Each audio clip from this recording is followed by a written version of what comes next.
রাজধানীর science lab এলাকায় Dhaka college ও city কলেজের শিক্ষার্থীদের মধ্যে সংঘর্ষ থামাতে কাঁদানে গ্যাসের সেল ও সাউন্ড গ্রেনেড ছুড়েছে পুলিশ।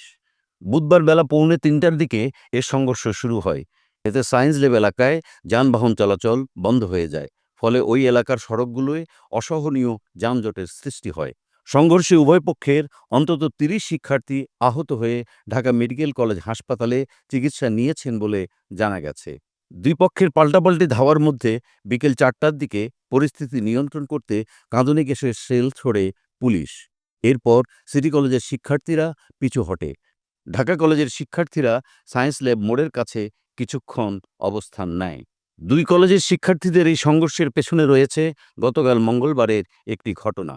পুলিশ ও শিক্ষার্থীদের সঙ্গে কথা বলে জানা যায়, গতকাল সায়েন্স ল্যাব এলাকায় ঢাকা কলেজের কয়েকজন ছাত্রের একটি বাসে ওঠাকে কেন্দ্র করে তাদের সঙ্গে সিটি কলেজের কয়েকজন শিক্ষার্থীর হাতাহাতি হয়। এর জের ধরে আজ বেলা ১১টার দিকে সিটি কলেজের একদল শিক্ষার্থী ঢাকা কলেজের দুটি বাস ভাঙচুর করে। পরে ঢাকা কলেজের ছাত্ররাও জোটবদ্ধ হয়ে সিটি কলেজে গিয়ে ভাঙচুর করে। পরে সিটি কলেজের শিক্ষার্থীরা দলবদ্ধ হয়ে বেলা ৩টার দিকে সায়েন্স ল্যাব মোড়ের দিকে এগিয়ে এলে দুই পক্ষের মধ্যে সংঘর্ষ শুরু হয়। দুই পক্ষ পরস্পরের দিকে ইটপাটকেল ছুড়তে থাকে। পরিস্থিতি নিয়ন্ত্রণে পুলিশ ও সেনা সদস্যরা এগিয়ে আসেন।